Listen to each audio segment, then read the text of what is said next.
Alright people, we're back. Third installment here of catching you up on Unit 5 Crapola. I hope... Ooh, we got some zoom action here. Okay. I hope that this is useful and not super annoying. I guess if it were super annoying, you could just turn it off and not watch it. So, anyway, and I've answered my phone, so hopefully that won't happen again. Sorry for the embarrassing... whatever. I don't really care. This is me in real life, so deal with it. Okay. Man, I seem insensitive. Not deal with it. I apologize. I'll do better in the future. Indices. This is stuff you should have had in hematology. So I'm not going to go into it too much, but what I want to emphasize is units.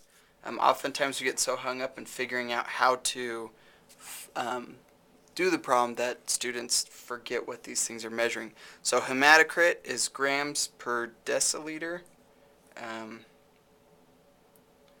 MCV is going to be femtoliters, or FL. MCH is picograms, or PG. And then the MCHC is just a percent. So don't forget that. Okay, this is where I'm seeing some problems in this white blood cell counts and red blood cell counts from a hemocytometer. And so I'm going to try to explain this in a way that's not too confusing. One of the problems I think that we run into with this is that there are a lot of different ways to approach this. So some basics. Each one of these larger squares, let me change colors here. Red highlighters, we are getting high tech here. So each one of these larger squares we refer to as a white blood cell square. These guys in the middle, so the 25 little squares that occupy this middle white blood cell square, these we refer to as red blood cell squares. So I've got 9 total white blood cell squares, and within the middle white blood cell square, I have 25 smaller red blood cell squares. I can count white cell squares, I can count red cell squares, I can count all 9 of these guys, I can count 1 or 2. It doesn't matter so much how many I count, but if I'm going to give a standardized answer, or essentially how many red blood cells or white blood cells are present in every cubed millimeter, I need to standardize my math. Because obviously 2 or 3 in this one square is totally different than 2 or 3 on the whole thing. And so the math that's involved is getting what you count in the squares in terms of number of cells per millimeter cubed. So that's what we're doing here. So this first number 20 on your practice test says, like you weren't already busy, you get a cell count to do on your hemocytometer. Working in the lab, I learned to hate cell counts, although I probably shouldn't have. And I think for a long time the reason I hated them was because I wasn't real clear on how to do the math. So the first step is I want to make sure that my counts match on both sides. So I'm going to look at one side of the hemocytometer and I'm going to look at the other and I'm going to compare my counts. A quick way to do this is to get them into like terms. So I counted 4 white blood cells and 9 squares on one side, 6 white blood cells and 9 squares on the other. The rule is that if your counts are within 10%, you're good to go.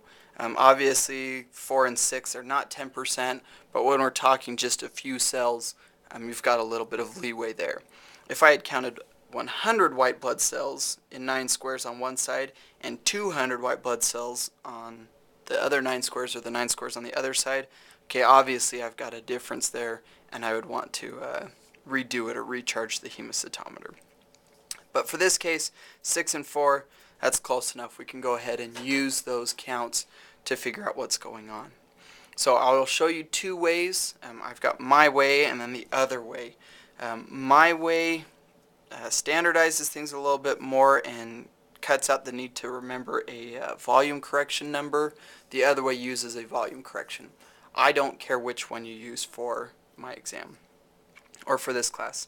So my way is your number of cells that you count in 9 white blood cell squares. Then all you have to do is you multiply that by 10 Sorry, I'm trying not to confuse the two. Every single time, so you multiply that number per 9 squares by 10, then by your dilution factor. And that's going to be standardized. As long as you're giving me a number of cells in 9 total squares, this is always going to work out nice and pretty for you to be times 10 times your dilution factor. So for this example, and I want to take an average of the two sides. So I had 4 white blood cells in all 9 squares on one side, 6 in the other. So if I count 4 and 9 and 6 in the other, add these two together, I get 10 divided by 2 to get my average. We're talking 5 cells in those 9 white blood cell squares.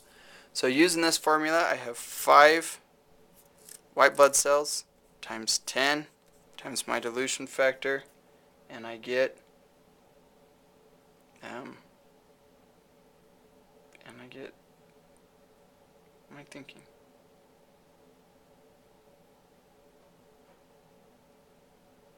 Oh, I'm retarded.